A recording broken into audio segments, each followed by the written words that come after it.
Hey guys, it's Greg. We get a lot of questions on grips and handlebars and all the control components, so we thought we'd go over a few of the basics here. There's not a whole lot I claim to be good at, but after installing about 2,000 sets of grips in my life, I feel like this is one of them.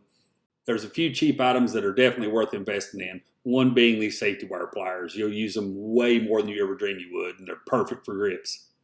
Another is this drill fixture. You can get by without it, but if you've ever tried to drill a hole in a round 7/8 bar, you realize the value of this piece.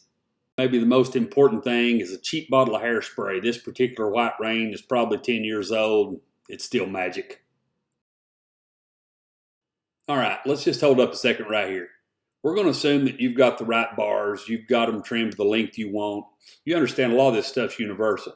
So if ever there's a time to measure twice and cut once, it's now. If you've ever been on a bike that's got sloppy controls and the throttle tube twists all over the place, it's because somebody's ground off the little locating dowel pin inside or doesn't have it lined up right or clamped down straight. This is where all that starts. We've taken the time to mock up our throttle tube and our control housing and understand exactly where that OEM dowel pin is inside the controls. We've marked that spot, loaded up our drill fixture, and it's time to go.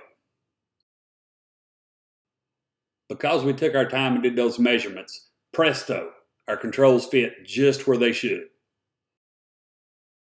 Now grab that $2 hairspray. Spray inside the grip itself and a little bit on the throttle tube.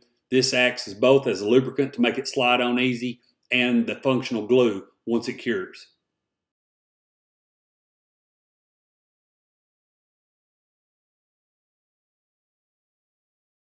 Allow that hairspray to set up for just a bit and then hit both ends of the grip with safety wire to keep out moisture in the future. This is both as useful as it is fun.